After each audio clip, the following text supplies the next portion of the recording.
E whatalo whaatu Samoa I lau mai moanga I le nei fo ia fiafia le asa. I lungo le tātou televise tolu I Samoa.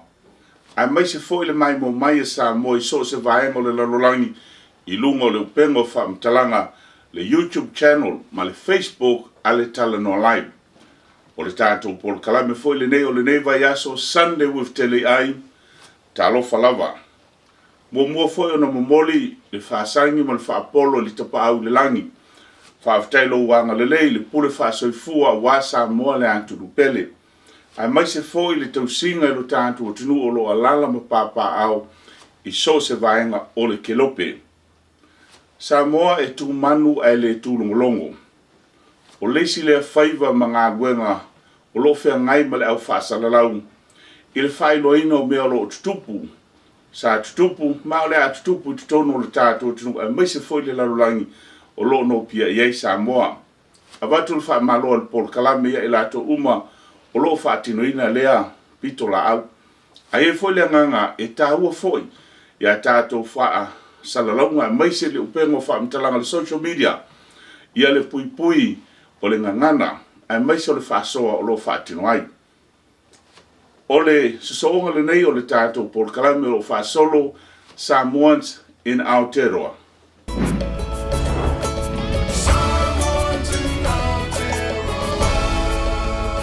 O lo wha solo pea wha tatanoanga vai aso te tasi manisio a inga sa mo I tau nui New Zealand sa inga manuia I le vai tau o le limas fulu onasu angai mai I le fitus fulu. Mai tau o le lato wha soa e mawhai ai o na silafia le ngāto le tātou o tunu o lo alala I Samoa. Ia whaafi tauli ma whitae whea ngai I le nei fwoi whaamui moe. O se tasi le nei o ainga sa whea le nei vai aso. O le vai aso le nei Samoa. O lea ua tātou wāsi ai le lawa o le tō whaia tulitao ene le matua. O se tasi fwoi o ta mao le tātou o tunu na malanga mai le vaitau lea o le ono iwa. E mo le tala o le vaitau lea na ngata ile wheo inga o tātou tangata iwa alalo. O lea whaua o mai Teleiai malana koko Samoa le nei, o le koko le nei mai sala ilua. O le koko le a siai a tulitau. Ia mau mata le tala noa, I lana foi sa iri ngā malo, I le nei atunu malulu o New Zealand. Tulitau le mai tau e tele se teimi lo soifua I sat paitea au ka koko lea e sau mai sala ilua e le mamawa kua a ele mele sa au fia visile tuai lau teine fo ilena e sau ina New Zealand se palangi po se Samoa ya la le ya wal pisa le mea ya Whaftai tulitau mole awa noa tāte talitala no ai. Ia mole silafia lo tātu atunu. Se ia fitalai. O ai ia swafa o tua a. Ia o whea foi ia fio angolo tau ainga I Samoa. O lo tina o wawita mai sat fia sat paitea. O lo tama o levi au whasoa whaina le matua le ngu o lo tina. La ingo lo tina. Aotearoa lo nengo alonu. O sat paitea lava sa u tupu mai ai ma o whanau mai. Peta ai na ave se mai au e le tō whina lo tamama ave tia vea. Tia lo teimi sa u tia vea ma ua onga mai ai. Na whaasolo mai lea onga i pia ma unu foi. Tulitau le mai tau o le ono iwa le tausanga na e malanga mai ai New Zealand. Na whaafewhea na e malanga mai a o whea fo ina e whaamautu wai I le nei atunu. O le malanga mai I Samoa, o le waafole o le tōfua, o le malanga muli ala nā tōfua, e le toisi si malanga umai fo ina, na mātu malanga mai male tō telo whai aonga le aong whai aonga, pālangi ua uma o lātou taimi, nā vai tau, e mawhatau nu umai ei, pēr māsani ei e o mai fiti, e o fiti I New Zealand, tō a whelelei mai, wālele mai fiti I New Zealand, mō wha mautu mai I Greyling, sa onu foina.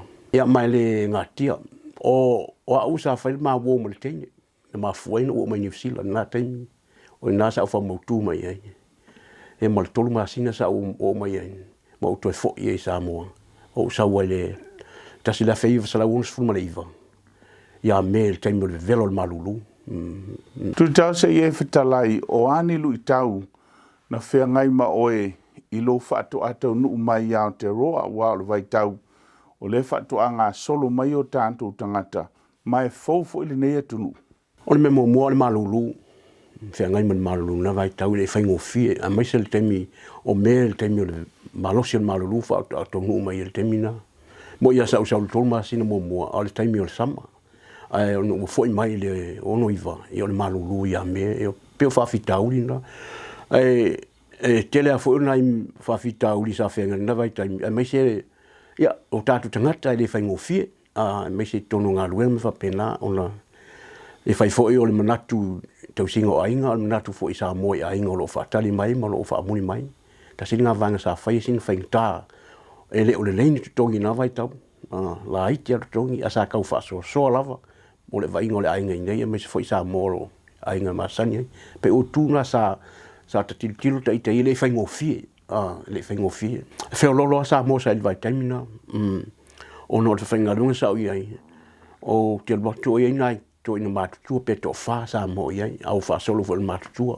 salo o leva na umbai na vai tau a to telea wa mata fo na ia mo me o lotu mfa pe na pela o kai Newton pe o ina sa lotu tasi e tangata nai vai tau ma ko foi ma ko nga sa ma ko loku ai ai li fa solo i tele o kale sim fa tu kale sil tele pitunu e ni vai tau Se ie Teleiai le tūlanga leo ngā luenga o ani ngā luenga sa ma whai o na ngā lulu e le nā vai taimi ia ma e ngā lue e fo tele ngā luenga nai vai tau na ai mai sa me kau factories ia a pa u mo me machine operators tele ngā luenga ngā vai tau ina o tonu mai pa wale me pola ngā luenga ale mau le tupe o me tau le na sa fa ngā luenga lo sa mo o no le fale pai le ka o big pen pai ya so ia sa lo le o ma ne vai taimi o le ia company na e ma sa fe lo lo fo le tu langa sa ngā luenga na vai tau sa o ngā lue ai mo le sa lo over por sfulu lima tau sanga o fa ngā luenga ina o uma la ngā luenga na sa o ia sa feng tal o le ma ngā luenga ona o fa mo ina fo ngā luenga o leva ma o le ngalme sa o ia o umanga nga lua me tau masingi fo i operators ia le tow room me uma kau pastry cook nga vai tau ia sa o kom fai sui nga luenga sui fo si me kau nga o fai nga luenga le fale le fai mo le waya fo le mo li le o sa le laungi ia o le MMK po ia sona ke le fai nga luenga la i se masingi a sa o fai nga luenga le office o le quality control o palai ngā luenga ngā lau kei lo mwhai, kei o whai. O aula sa o sia kia mo sampo so skoi ngā cable. O to cable, so skoi ngā, o ai waia umai wha ngā le wala kele, e masingi, sa wha ngā la, sa ial masingi le kele ngā testing, ngā mo waia, ko waia ngā ale le lenga test. Koe fo i mai, reject e waia luenga leo se le lenga whai. Pero ngā luenga sa o ial kemi ngā. Tuli tau o leua e taunu tonu mai le teimi leo o whaasolo atu ni usi le fitu se fulu. Ma o i lea sa amato na tula i mai le vaenga fo i leo ua toe te ena nisi o tāntu tangata. Vai teimi sa ta ua le Dawn Raids. O ani a fianga sa e mai tauina ia o tau le vai teimi. Mai tari tolu na vai tau i whaingo fie. Ua pe ua no fo tātu tangata, a ua whewhewhi. Pe ua lafi sele, se olo telo tangata, ina ua tupul whale tonu len, taimi tūlai mai Rob, Mardun. Mai tali tonu na vai tau. Mo ia, alata te alu ta ita te fia, waraka kei loa le se me lai, le leo ka pepa mwa pena. Ai na maua la ula wana ta awhia au no usak whainga ruenga le whare veveo. A ka awhia la ui leo la wana, sue la wako. Sa asole atu sue. Sini mai po fela o driving license. Whaku. Ele iso o lai senge o kau sau me Samoa. Ele i whaisa o lai senge. O kere i au ka vale fo. Fo me po fela o passport whaku lai le fale. Fo me po le me mo le mai e whaku. Ele se mea lengo fela o mo lo passport. Fo me kere non me le tupu. Whaku o loa. Wo lo me le tupu. A kere mai iso o lai senge langa le. Ok lo la ke. La sa o me lau. E ke au vo e ma lau. Fo mai next time. Koe whai. Koe sau whainga langa. ia o mai lo passport e o mai a ke usi ka ia ngame so passport ne ai lai o ke lo se me ngala ku fai ma la wa ai te lo ngai a inga nga vai tau a mai se ke grilling ia o me ai o tai fau waku le fe ho ai so ku o fale isi ai nga mo me ngo foi apartment ia lai ngo foi lunga ki kilo fora ia fe ho ai so le mala ku tai fau le fai ngo fir nga vai tau ke no kule mel kamarop e ia ngai tama sa mat fai ngalo no foi no offshore o le la tu tala e ia ka la ko ai ngo fa foi kamai kam foi nga mai le tu ma sin o maua ma avelo ia mai kai minga ia ata kile isu pe po ai pa wala tu tala o mele o ika ko uma kwa fin ka ia pe o kulanga nga vai kau male ese mele o i mal vai kai sa nga vai kai pe la u talu ku le vai nga le kri Tu tau se e Teleiai i sau mai tau i le nā taimi o no iwa fitu se fulu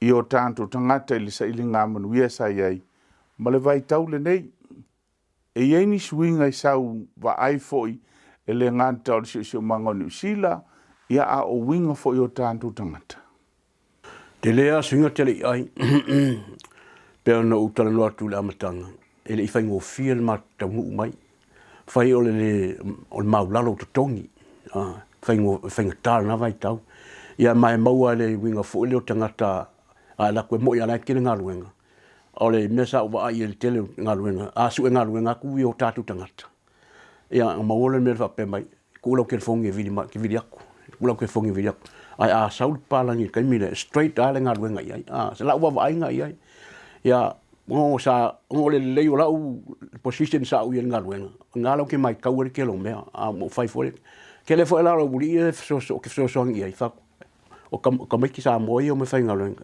ele le ke e mo ia vai english au kanga fa ma ngi ngaluenga kanga ke le ngaluenga ngai kama sa ma fai ngaluenga pe me sa so ngi o ngo ngaluenga kanga vai kai mi ngi ke le al swinga le mo ia ele inga le inke le fongi pe o ngai vai ka le ingi laptop le in computers al ngai vai ka ke le swinga la wingi lo winga o ke le swinga la langi ya wa sui fo ta tu tanga o ko ke le fa fa ngum le ka ko ka bangi sila o ngale ka ma o inga ma wala ku lunga le lo ma le mal a nga vai ka ya pia sa ma la lo nga vai ka mi nga vai ma to ye por vai ka mi no ma ko ki ngo ua ka su nga lo nga fa nga lo ba fa ko au mai ma o miel tupe o le kamingi wale po pola ke nga ka le senga luenga la iskan ka fa mo ye o la tu ai fa mo le pengifik me so o so ile nga me pengifik e alu ke alu wa o como fa ia mau au kupe o sa ilia o lo mo ngai mo le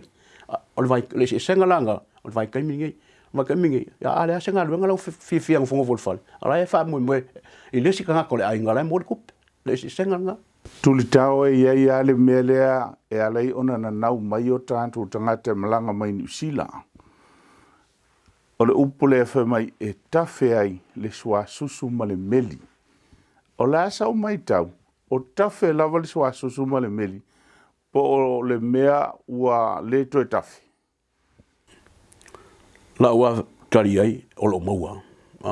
E leo suia New Zealand mai ala amatanga.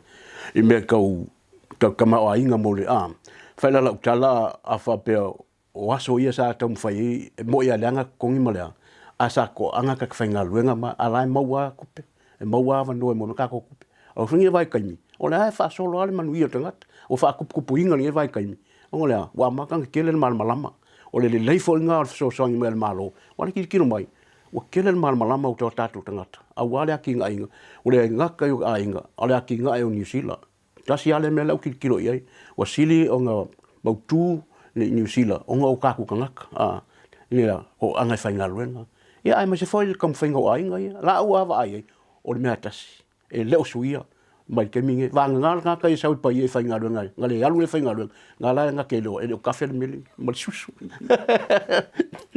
Lau to fa tu tau manato lo mai mo mai ni so ai nga Samoa ia po vai nga ese fo i o le kilope ai yeili nei ya va no te Teleiai mo molio wo fa anga ya mai se fa fonga le tanto tunu fa tai a Teleiai mo le va no fa tai fo i le Teleiai mai se fo i le ka tu Tatanonga nge fiafi po le foi tu le aso. Mo le amanoa mwhai on whaasoa. Ia mo foi amanoa mwhai on talanoa to ina a inga o lo whaafonga ma. Ia mai mo mai foi le tatu por kalame. Ia mo mori atu le whaafitai ma whaamalo. Ai mai se foi o tatu a inga po whea lava o iei ke lope. Ia whapena au lo whaatu li tau mo tatu a inga umalava. Le ngata foi leo a inga i Australia. Ia whapea foi Samoa. Ia ma New Zealand nei. O alofa anga o tuti tau mo o tau, ia alofa ngia le tua, tātou valawalai nei vai tau, ai maise le malulu, ia tu mau pea, le anga le lei o le tua mo i tātou. Alofa mo tātou malo i Samoa, o lo tau mwhai, a wafone nei vai tau, leo whai ngofie, wha moe moea i le tua mea umai manu iai, wha aftai, ia manuila nei aso, soifua. O le whaatalitali noanga le nā, ma le tō whai a tuti tau, ene le matua. E maalie fo i tala o le sa ngā malo, a le tō ina nei, na mauolo na wanoe sau i New Zealand, ono o lana teine. Mai oisia fōling o le tātou se ngā manuia. O nisi o a inga na mawhai o na aumaia. O nisi o le e kālesia na aumaia. A o lea fo i maua, o nisi o a lātou wō na mua mai. Ia au te lei whesiri a tuli tau. Po se pālangi, po se Samoa na wō. E whawau pēr le tātou whatatanoanga i vai aso teitasi, manisi o tātou tangata maainga sa mua i taunu mai tutono New Zealand ili sa ili ngā manuia. O le awhali tātou malolongo o nā whele o le fionga ia tō whilau esta tō whilau. Lea sa asia foi, ili lava yaso i tāpenanga le tātou manu Samoa, mo le lātou tālonga le aso na nafi, tālonga lona lua, ma le malo tonga. Mana tua le Pacifica Market i Malurewa i asa whaile te itasi, mai le valu taia o li tolu lea fiafi. Tele le vaisalo, koko hesi, wha ausi, pia sua whai, koko alaisa, keke pua amare keke mamoe, mo le malu taia o, maua le mutalo, uau whai a ia, le size tu, matau mafa SS, onongi le papa kiu muri pipi, male mamoe, tele lava lava ma mea tau lima Samoa, male Pacifica, a fia mai loa i le iwa lima Browns Road i Malurewa, Pacifica Market i asa whaile te itasi. A whai wo te uti le se leni, mana o mea wawe se so swani mo so se whaalavlave. Vili mai loa le whaalavlave longs i le olua tasi, olua iwa, lua ono fitu o. Olua tasi, olua iwa, lua ono fitu o. Matala noa i le fionga ia tofilau esta tofilau, mo sau nono ngā tupi, e iai ngā whapitoa.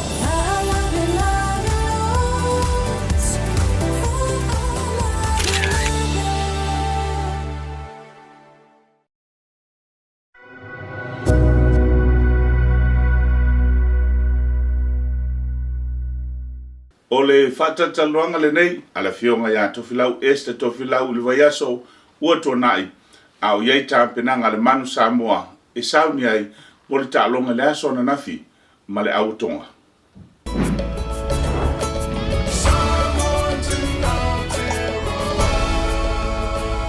Talofa Samoa, Malol Suifumaua. This week I'm visiting the Manu Samoa team again as they prepare themselves for the second World Cup qualifying game against Tonga. Let's go and check them out.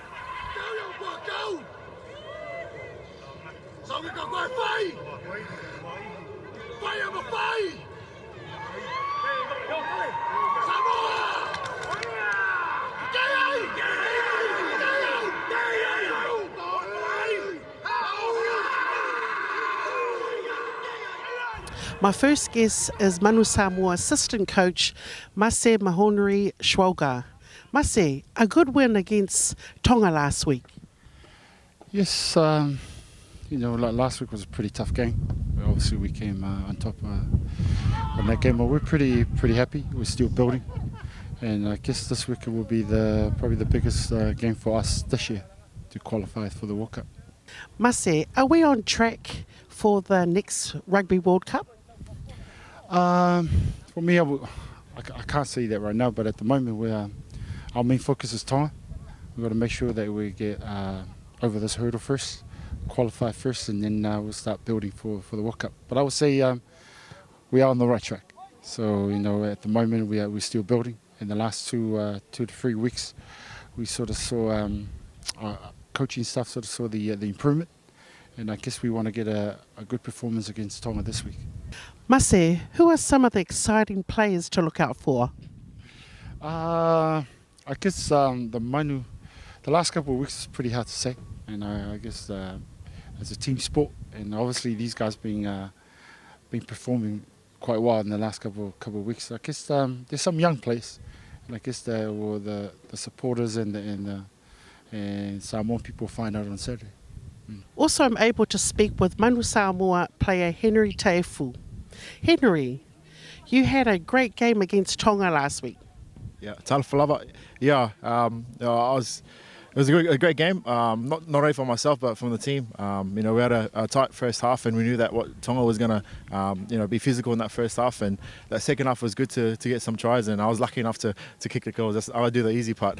Henry, you're from Samatau and Whalatai. Is that your mother or your father's villages? Yeah, so my mum grew up in Samatau, and I grew up with my dad's side in Siwhanga Whalatai, so right next door to each other. The support, everyone back home has been watching us, so I'd like to say thank you to everyone back home in Samoa for supporting us. We definitely felt it, all the messages and all the support. If they can keep that up, and hopefully we get over the line this weekend. I'm here with senior player Jack Lamb. Jack, where's your family from in Samoa? Ja, whatalofa atu i ro tina sa mai lingu o ngatai vai savai. Ja, marotoma sa mai lingu o Marie Matanga. Jack, you've played 40 games for the Manu Samoa. What's it like to represent your country? Just for me, I think words would do it justice. Representing Samoa. I think I remember back when I first represented Samoa, I thought it would just be, sort of a proud moment for me, mum, dad, our family, but it went further than that. Went deeper into the roots of it, very proud, and for you Malia and Melingu lots of ma, for your tanga, just meant everything that that I could represent more than just myself and my family, and then obviously you can see that I hold it quite dearly, and hopefully you could see with the passion that I show and the way I uphold myself on the field and the way I sing the anthem. But it means everything to me every time I come into this camp. I always treat it like it's going to be my last, so very special. Jack, what do you want to say to some of your supporters and fans out there? Keep supporting us, keep supporting the Manu, and thank you very much for your support over the years. We're not quite there yet, so hopefully we can hear or see all your messages come through this week before we take on Tonga, and then hopefully we'll carry on. God willing, we get the result done on Saturday, and then see everyone in France. My last guest is Manu Samoa team manager Sua Whaamalo le Tālonga against Tonga last week. Ia, whawhitai lau whianga tō li, lau whianga tō whilau. Ia, o te loa vele never noa mole toile whawhitai tele. I le tapo inga maru si tātou tunuu, tōlanga whaalupe. Ia, ai maise ia le tapo inga Samoa lo whaafonga mai mo mai tātou proklame. Ia, I lunga le whoi ala ata whasalalau. Ia, le ngate leo Samoa I so o se tulimano laulangi. Ia, mo mai tātou whasalalaunga I lunga o penga te whailangi. I tūlanga whai peona ia le tālonga ma le kare tahi Tonga, ia o le tālonga mua tofi, o le mai ia le whamai peona iai, ia toi tasi le tālonga, ia mo mia ma whantala ula toi foi, ia le tūlanga peona iai le tālonga whai ui le whai unga mea so nei, ia le ua lava tāpena foi alum whanau le tunu, ia toi whatau nuu le whamai na ia tini, ia ma mōstatu ava noa li po laulangi peona tau sinio mai aua le lakapia tunu o laulangi. Sua, eini suinga o le au I le nei vai aso. Ia whaftai tofi, ioe suinga ua whapea ona whatinuna fo I le tātou whaongata iulu ma le pulenga o le tātou au. Ia maisena I uso ia na la vea, sunga ia au wasa whalali. Ia le ua sui tūlanga iai Jonathan Taumateine. Ia whapea ia le sunga ia Asi Tuala. Ia le ua sui tūlanga iai Thomas Alosio. E whaina isi uso ia talia I le aso atai au. Ia pe pasi ia tūlanga o siaki ma tūlanga o manuanga. Ia le talitali pe I se sunga ia Henry Stowers. Ia whapea le sunga ia Seilala Lamb. A whapea in swinga ia e sui tūlanga ia Jack. Ia whapea fo ima JP. Ai o nei swinga laiti na ia ma le tūlanga e fua fo I le au Ia suinga tonga. E tutuna e foi ia le tatou fufuanga ma le anga iluma. Ia ile saula la sa tonga wa ia o leua malolo. Ia mai o le fiau lava na tau fai alum whanau. Ia awane i tulanga lupa whapirtania for completion. Ia tau fai ia tu esi itia le tau whenga sai ai i vanson sin vai atu. Ia wal tu fata singa lava yo ai. O le le tatou malo sai tu sai luas ful mari va lava ai ia va ai points difference. Ia mai o le tu fata singa o talonga lua. Ia o le au e tele ia ai malo ai. Ia o le au nai sa o tuli pola langi ma o swinga nai pe ona ilfa sili to filau. Sua, sauno ia i le tapo i ngā Samoa. Ia e manatu e whailnea wanoa whaauro e whailo leo whatau wae whai ma whangantau moli. Le fionga le whaonga ta iulu, ia le tātou man Samoa nei, ia o le Aotearoa, ia e whai mātou fo i masui o le fionga le Plestene, ia tainane le fionga te i fono, o le lau a fono, ma le komiti whaafoe, ia whapea le fionga i le ofisa sili, ma le pūlenga o le lakpi Samoa, ia e mo le toil whaftai tele, ia i le mamalu se tātou tunu, tulanga whaanupe, e tusa o tālosanga, ia ma le tapo inga foi, upulava le atunu, e le sili ta il tapuai, ia maua langona foi le mafanfana o le tātou pūlenga, ia meise ia tamawhanau o tawina le tau ilunga le malai, ia i whiautustusia, ia ma le mamalu foi le atunu o lofi mai e whaali mani lango, ia ma le atu sa awai le tālonga i Mount Smart, o le whaiunga le vanso nei o le anga ia toi Hamiltone, ia mai te tonu foi le loto mai maulunga le mafau le a whapea ona whatumulia fo i so tātou tunu. Ia wale tapo inga maua lava tāpena fo i le tātou man Samoa. Ia mo le whamoe moe whatanu uina le whaunga le aso nei. Lo manuia umatama. E leise tūlanga o whapeona whale tonu ai le tātou le camp. Pau lava le tūlanga le o tau awa. O tau mai manatu le si vaengo leo kei tama au pulenga ia au lo manuia matou uma talsia ia le lofo le tuel fa moe le fa ngol neva yaso ia mamoni si va e anga ia il fenga tau o malanga inga pione ia ai manuia telele tapo inga malu statu tunu ia fa pe fo ile tatu proclamation i fo mai manuia. And that concludes our program for this week. So let's wish the Manu Samoa all the best for this week's game. Go the Manu. Until next week, tofa soifua. Whatatanuanga a le fionga ia tofilau, esa tofilau, ma le whaia onga langolango, mase mahoni swaga. Whape foi nisi of tu pulo tatou au le sunga ia Henry Taefu, ma Jack Lamb, a maise le saunuanga a le taitai malanga, le sunga ia Sua Hesed Yeremia. O la whaise tatou malolonga, a foi mai, Io na fea foi leo la fionga ia tuala tangalotu sani. Mo se reporti ma le Pacifica Market i Aukilani i le nei foi vai aso. Mana tua le Pacifica Market i Malurewa i asa whaile te tasi, mai le valu tae o le tolu lea fiafi. Tele le vaisalo, koko esi, wha ausi, pia sua whai, koko alaisa, keke pua amare keke mamoe, mo le malu tae au, maua le mutalo, luau whai aia, le size tu, matau mafa SS, manongi le papa kiu, muri pipi, male mamoe, tele lava ma mea taulima Samoa, male Pacifica, a fia mai loa i le iwa lima Browns Road i Malurewa, Pacifica Market i asa whaile te tasi. A whai o te uti le se leni, mana o miwawe se so swani mo so se whaalavlave. Vili mai loa le whaalavlave longs i le olua tasi, olua iwa, lua ono fitu o. Olua tasi, olua iwa, lua ono fitu o. Matala noa i le fionga ia tofilau esta tofilau, mo sau nono ngā tupe, e ia inga whapitoa.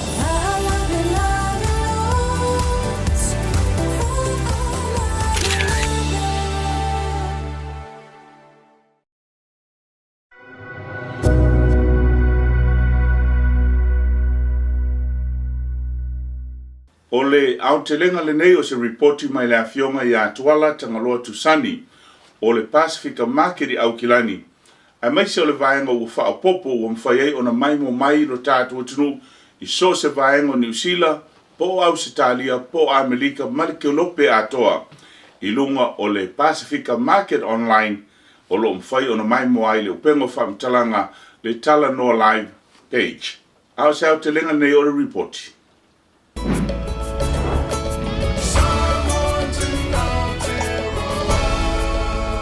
Stand straight. Yeah, Shipkago reporting in from the Pacifica Markets here at 95 Browns Road, Manurewa. And another segment, Patalofa to Foil Manu Payota to Samoa, Pele Mato. Yeah, Le Foy Mata Tatu Market. Tell it all esse, I'll terminate. Well, let's go check out inside. Ole Kako online market. Ole have no for you to tell Tato. Yeah, have no my Tatu Market. Alamanga Oka Mai le lunga le Pervan Lang. Mena yupo ofu me ISS o lo ISS. Ole nga now le Pacifica online markets. Let's go inside and have a look. We have, Joanna, what do we have here? Sai mo le ava no ato filau. Ia ole vaifala, erima talano na tau. Ole kokoesi, erima talano na tau. Supoesi, erima tala. Koko alaisa, erima tala. Afia mana mia sau oka. Ia vili mai lua o tasi o valu o. Ono fitasi valuono. Fai oka le fale. Ia, e mawhainga whai mailau oka pia e fi mga awai ngumelanga o mama. Ka uaku, whaftai lava mo le avanoa. Wonderful. So see their number up the top of the screen there. Joanna, wheligo ki sau iai? O te sau mai a vau i savai, sau lua whata i ano a maa, vai telefou, ma pādisi. Come on down and support her. Woo! Well, au biskisi uma mai le au savai. Wonderful, wonderful. Whaftai lava. Ola wingoa o ta watu ya tua.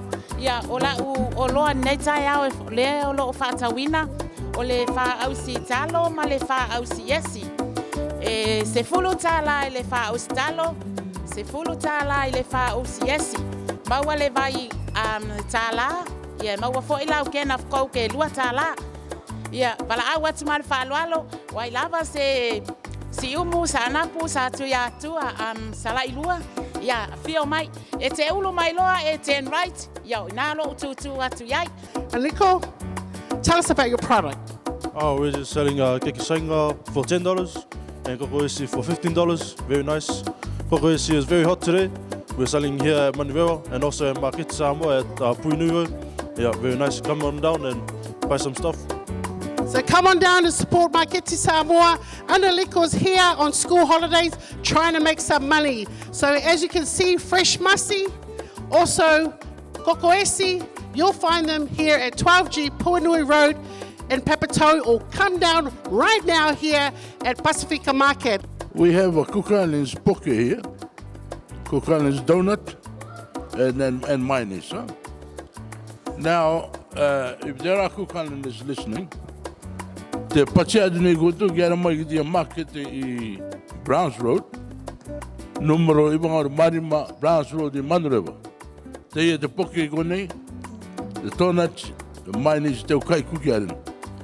Now, we're selling this here, it has been for some time now, and we would like to invite our people, our Pacific Island people, to come around. Next up we have Wella. Not Wella Wilson, but Wella. Wella. And what do we have here, Wella? Marolava. Langi mama, ia, e maua I cupcakes. Mo le school holiday kameki. Beautiful. O mai, e kolkala cupcake pe lua for $5. Male, ole Coco Sunday. Sunday So e onkala pe lua for $10. Fatai lava. Well, I love your cupcakes here. Really well presented. Kevin, if you can zoom up. I love the finer details here. Great for gifts, great for the kids, great for the ipuki. $3, as you can see, a lot of work has gone into it. And also this famous, this is beautiful, I swear by it, $6. So come on down, see Wella and the team here. Also, they're all freshly made from this morning. So come on down and support these Pacific business people. Wella, which village are you from? Kisau mai ngofo ali. O mai. Lovely. Thank you so much, Fafte Lava. And I love your work. Pastoral compliments to your wife. Ape, what do we have here? We have whapapa, piasua, ole whaausi, male half moon pie, male whenofi pie. Oi, ol pai Samoa foi there, Samoa version. O le pai Samoa le e fai pula. And e file tau products? E lima tāla le whenofi pai, $10 le whaausi, and $5 for the piasua, $4 for the whapapa, and a half moon pai is $4. $4. Wonderful prices. And which village are you from? I am from Salailua, Savai. If you're from Teleiai and you're watching this, come on down and support her. All of us, anyway. But a lot of Samoan business people here, really proud. See her number. You can see her number up there on the screen. Come on down and support Ape and the rest of the crew here.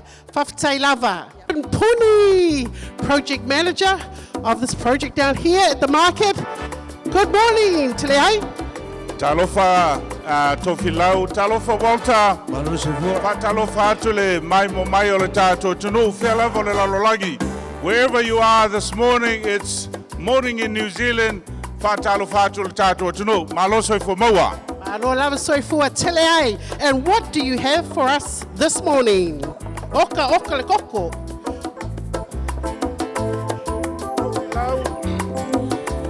Tofilau o leo wa mai mo mai le tātou tunu. Ole oloa lea Teleiai leo wa sau e whaatau le tātou maketi. Ai Malaysi tala manaya. If you're not able to come down on a Friday, just call the number upstairs. Vala au mai o inai mawhai o na sota iai mola o koko Samoa. Lasa vai Tofilau tātou koko Samoa lea. Tell us about the koko, where it comes from, tell us the price, bit of background about your koko, King Koko. Ole mai mo mal tātou tunu o se tasile nei o paanga le tātou Pacifica Market, ma o tātou ainga ma fio anga I Samoa. Lesi lea o loa le tātou tunu o loa tau mawhai e o mai e whatau, ina ia mawai se leni mo alo mawhanau wa ongo le tātou koko.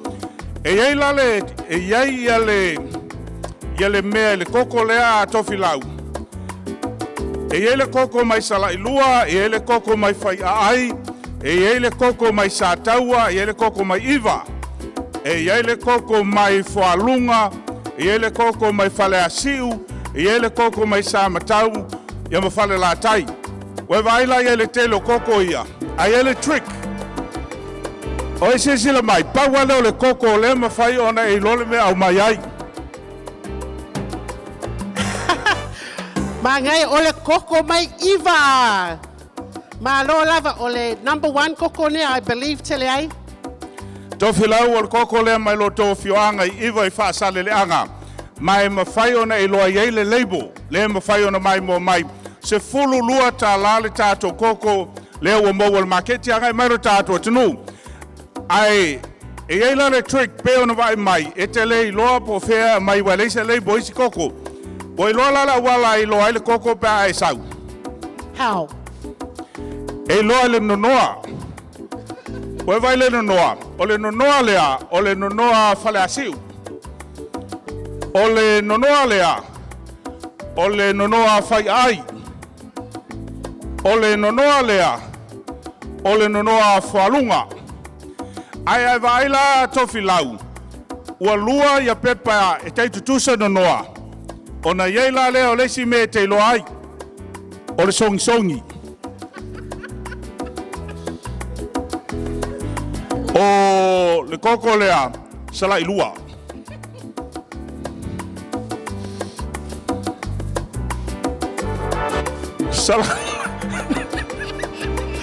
Malo lava Teleiai. Salailua foi. Whaiaai. Aua te ata Tofilau o le nonoa. Sa taua. Ia ona songi lea. Keloa. Number 1, le koko Iva, because ne iei le label. O koko uma Iva, 200 grams. So, whawhatai lava. Tofilau, every Friday I'm down here at Pacifica Market. A whaia le o mawhai ona ngai mai. Ma aile numelo I luma ia Teleiai. A whai foi e tele o mautinoa. Nao na wala au mai au Teleiai. O na tau watu leo le nu. Whawhatai Tofilau. Ding, ding, ding. Whaftai Teleiai. Whai Jimana o Ngalman Mana to most of us. Ia nei foi tamali o Samoa. Ia to se fia tele ngalunga community nga long sua foi la fionga. Pe sponsor foi o la kapi o kele o kalapuis ese. Ia me se le manu Samoa le kwa uma foi le la ko ngalunga le basolo ja nei. Yeah, it's not often that we get to see him in person. As you know, he's a very busy man. But a lot of us know the amount of work this guy has done in his company. G-Mana Cars for our community, not only with the support from Manu Samoa, but Kele o isi groups in Ngai and also in the islands. So I'm very proud to have G-Mana here at the Pacifica Market. And I can tell you already he spent a lot of money here in support of Kakwan Ringa. Moi. Ia le ngala tau ia o le fia lango ia pe fona sila ia. Ia lau tu mai ole sio to lua ia malu nga fa tau. Ia mai siva nga ia wa ia. I ulava o tele o mea ile o papea o mana o mia. Ai ole watuto e ave na isi a inga ma uso foi mo tu va fine e fa so ia.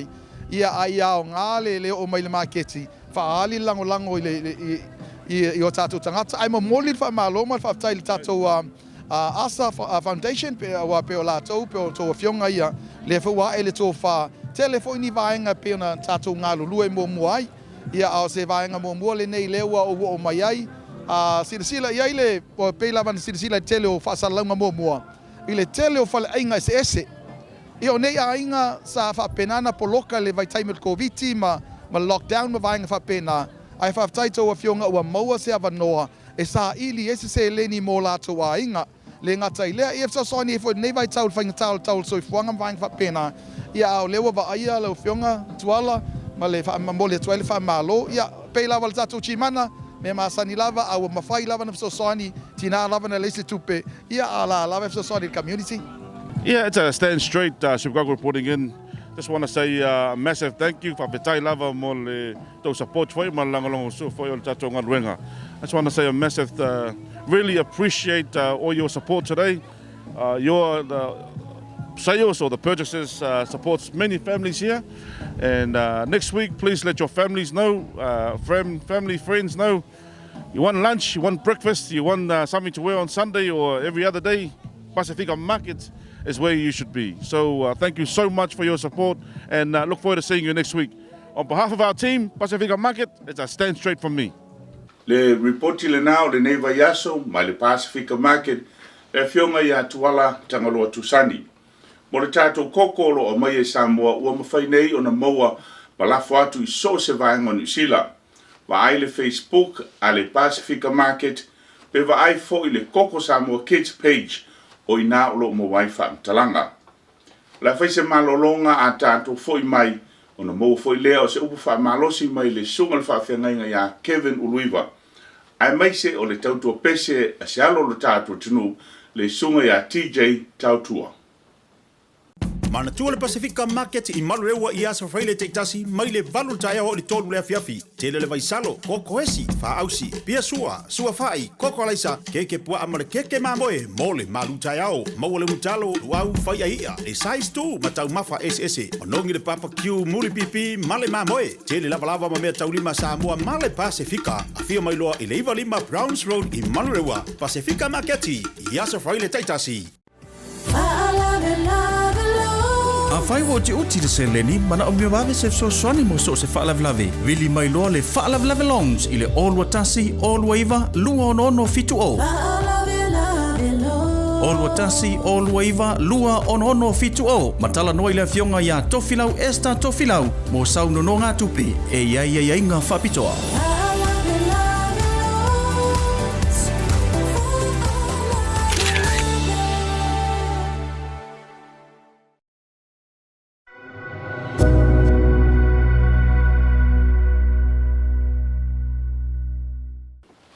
Le nei a fiafi o le asosa, ia o le upu wha malosi mai le sunga ia pasa Kevin Uluiva.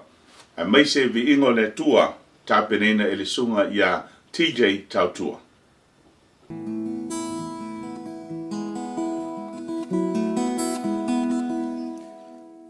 Elofi Yesu ia te oe, Elofi Yesu ia te Elofa Yesu ya te oia so uma Elofa Yesu ya te oe Elofa Yesu ya te oe Elofa Yesu ya te oe ya so uma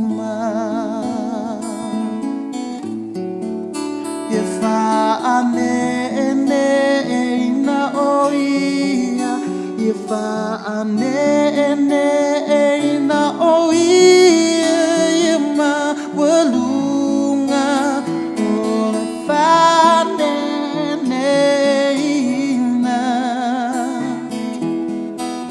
Ia via oia tangata uma Fa'apema ona tangata paia Ole tupu ia whaneneina Abatu ia levi inga ia Yesu Matau atu lunalo Matau atu lunalo Abatu ia levi inga ia Yesu Matau atu lunalo Sili sili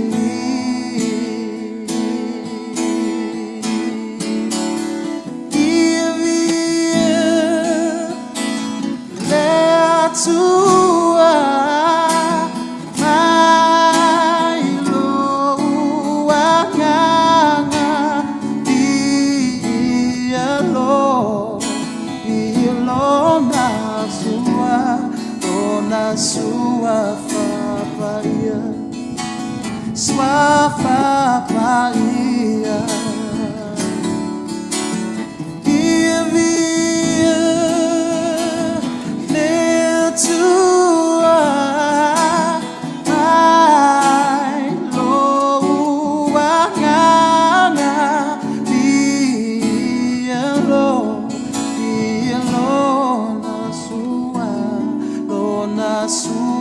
fapaia sua fapaia Talofa lava, malo le soifua, tai tonu o lo manuia oi le alofa ma le anga le leo tātou tapa au sili tai mai lo tu soifua, ma lo na yola i le amatanga o fe au manga luenga o le nei vaiaso. Ai o te fia wha malosi i lo wola tautua, ma lau au nanga i so o se tofi, ma whaiva o tofi ai oi le atua i tutonu o nuu ma a fio anga, tutonu e kalesia o ainga, e le ngata i leo lau tautua i tutonu o le malo, fia lava se mea o tofi ai oi, e te ngalue ai le nei vai tau, e au ona si itia le tuulanga tau le leio o oe i le whaiva ma le tiute o loo e ngalue ai. Ma au a fo ina i whaatapula aina le ngalue ma le whaonga ino oe le atua. I so o se whaiva, whaapea le lua Timoteo e lua o le whai upa lua sifulu ma lua sumaritasi o upo le apostolo Paulo i lona atali i whaleanganga o Timoteo whaapea. A elena o ipu auro ma rio i le wharitele a o ipu la au maomea o isi ua tauleleia, a o isi ua tauleangaina. O le nei, ai se tasi e whaamama i a te ia ai nei mea, e whai o ia maipu e tauleleia, e whaasaina, e au ngā fōi mole li, ua saunia mo ngā luenga lelei uma. O le whaataita inga na ave le apostolo Paulo i lona tali i whaaleanganga o Timoteo. I le whaletele, e tele ipu la iai, o le ipu aulo, a rio, la aumale o mea, fo mai la ia oisi ipu e tauleleia, a oisi ipu e tauleangaina. E le o fai mai le apostolo Paulo, oisi ipu e aonga, a oisi ipu e le aonga. E aonga umalava ipu, peitai, e iai le whaatapula o lona whaongaina. E iai le me ngata i le whaongaina o ipu o le wharetele. Mo se whaateta inga, o le iputi, O le iputi e tau le leia pe a lingi e le ti. Ai le tau le leia le iputi pe a asu e le supo. O lona winga o le whaatapu laa po o yeile mea ngata i le tau le leia o le ipulea. A whai o atu ni maa lo i lo whali. A whai e te tango e asu atu le supo i le ipulea. E ta sele va ai le maa lo e le tau le leia le ipulea. E le tau le leia le iputi a asu tu ese supo. Ai tau le leia la pe a lingi tu le ti. E wha pēnā fo i la le ipu vai. E tau le leia le ipu vai pe a lingi atu le ipu malama lama. E wha pēnā fo i la le whaonga ino le ipu supo. Ia po le ipu mafolo fola. E iai lava le vaenga e tau le leia ai. E tau le leia le ipu supo. Pe a asu e le supo. E tau le leia fo i le ipu mafolo fola. Ia pe asu tu ele leisa pe watu ele whaalifu. Po le a lava ia se me tau sami fo i e tau le leia lava ipu na. Ai le tau le leia le ipu supo. Ai lingi koe se ti. Fa pena fo i la le ava. E fo i le whaingol tiutio le ava ia pe a ona whai le ava Samoa e watu le ipu popo. I tātou atu manga i ona watu la i o le ipu popo e tau le leia la le ipu popo pe a asu i le ava. Ai le tau le leia le ipu popo ai linge ski koko Samoa. E le tau le leia fo i le ipu lea. Ai watu whaonga asu i le ava. E iaia le me ngata i le tau le leia o le ipu lea. Ai a olo na whai ai isi ngā ruenga pe ave a asu ele supu o na tau lea ngā ina rola i o le pulea. E pe o le whaateta inga nā lo au mai le apostolo Paulo i lo nā tali i whaalea nganga o Timoteo i le whale tele o lai tele ipu ai ai le me ngata i lo na whao ngā ina pe ngata i le me tau le lei ai. Ai e iai la le ipu e tau le lei e ngā ruenga umalava lea laua ave i le wha malosi le apostolo i lo nā tali whaapea. O le nei, ai se tasi wha mama i a te ia i nei mea, e whai o ia maipu e tau le leia, e wha asaina, e ao ngā foi mo lea lii, ua saunia mo ngā luenga le lei uma. O mea uma po ngā luenga le lei uma lava, e tau le leia i le ipu lea. O le ale ipu lea ua whaasaina, ma ipu ua tau le leia ma whaasaina, mo le atua ma lona whina ngalo, fo mai atu e seina. O le ipu lea e ma whai o na tau le leia i so se whaiva, a whai o totonu o lo a inga o lo e tau tuai, e tau le leia lau ipu i totonu o lau taita inga, a whai o se matai, e tau le leia lau ipu whaal matai, a whai o se ti a kono i totonu le e kalesia, e le ngata e tau le leia i totonu o lo a inga taita inga whaal matai, e tau le leia fo i le tau tua whaale e kalesia i totonu whaale ti a kono i totonu le e kalesia, a whai o e whai ngā luenga i le mālo, e tau le leia fo i lau ipu i totonu o lau ngā luenga, a whai fo i totonu o nuu mawhio anga o loo e tau tuai, e tau le leia fo i oe malau taita inga. O le winga le nā o le tala le apostolo Paulo. E tele ipu, ai ai le me tau le leia ia mangata ailo na whao ngā ina. A o le isi tu, e le o iailo na whao ngā ina. Ai o le naunauta ingo le apostolo Paulo ilo nā tari i whaaleanganga, ia aua ne i whaatapu la aina, le whao ngā ina e le atua o Timoteo i ngā ruenga le lei uma. Ia a vea Timoteo o se tangata e whaatutua ina i tutonu le ekalesia, o tutonu lo na ainga, o le nuu ma ngā ruenga, o fia lava le me o tautua ilo nā tari ia whaapeo na whao ngā ina o ia i ngā ruenga le lei uma, o se whi au fo ilia mo oe mau. Fia lava se whaiva o se tofi o lo e ngā lue ai, ia si itia le tūlanga o lau au nanga, ia tau le leia o i ngā luenga i te whaia, ia aua fo ina i whaatapu la aina, le whao ngā ina o oe e le atua. Fia lava se meo e ngā lue ai, te talo i le atua, i le neiva yaso, a vea lau ipo, se ipo e wha mamaina, tau le leia ma wha saina, mo le atua mo lona fina ngalo, o na whao ngā ina leo o i ngā ruenga le lei uma, o lo o mana o ailo tātou matai. Wha manuia le atua i lau sāvalingo le neiva yaso, a vea o se ipo e whao ngā ina i ngā ruenga le lei uma, awana i pei o hipo o whaletele e whaonga ai whaatapu la alo na whaonga ina. E whaamanuia le atua i lau sāvalinga le neiva yaso ta i atu loutou soifua ma loo na iola i se aso mua o le tātou whaamahalosi nā o le neiva yaso mai loo na i tangata tātou toi whei loa i whaasoifua ia.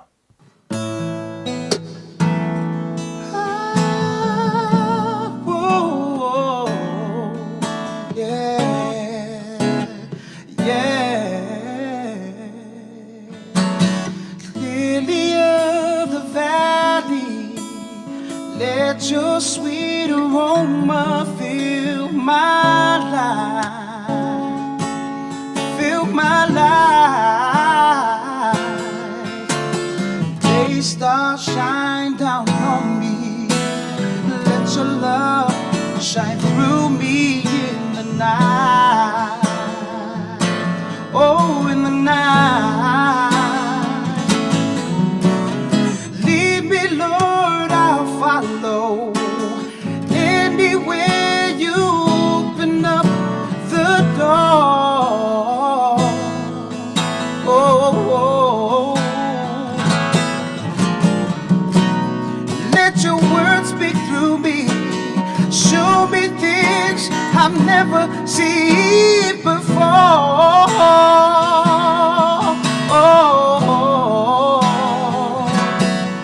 And Lord, I'd like to be your witness. You can take what's wrong and make it right. Make it right. Yeah. They start shine out on me. Let your love shine through me in the night. In the night. Take me back. Take me back, dear Lord, to the place where I first received you. Take me back. Take me back, dear Lord, where I first believed. Whoa, whoa, take me back. Oh, take me back. Take me back, dear Lord, to the place, yeah, where I first received you, yeah. Take me back.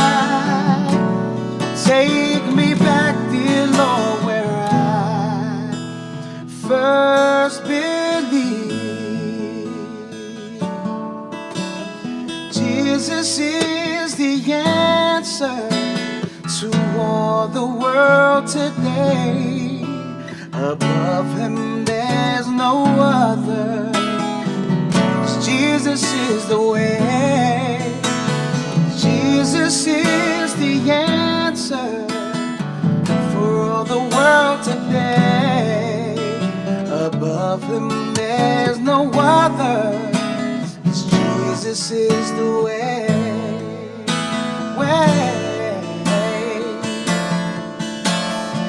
Soon and very soon we are going to see the King. Soon and very soon we are going to see the King. Soon and very soon we are going to see the King. Hallelujah, hallelujah, we are going to see the King. I said soon and very soon we are going to see the King. Soon and very soon we are going to see the King. Soon and very soon we are going to see the King. Hallelujah, hallelujah, we are going to see the King. Anointing fall on me. Anointing fall on me. Let the power of the Holy Ghost fall on me. Anointing fall on me. Anointing fall on me. Anointing fall on me. Samoa ua whaamuniaina fo i tātou le nei asusa, i le upu whaamalosi mai le sunga le whaawhengainga ia Pastor Kevin Uruiva.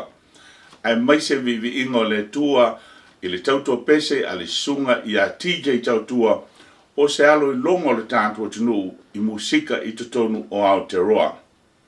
Le neva iaso i whaiva matiuto la whenga iai, po le tausi ainga, tiuto i tutonu nuu mafioanga, po ngā luenga a wale e kare sia, o pisinisi ngā luenga tiuto foi o le malo, ia mori anto lo whaanga le tātou por kalami. E tātou te le whisanga i whonga, tātou te aleanga pea i lumo le tua i tausanga. Mai a Teleiai, tō whā soifua.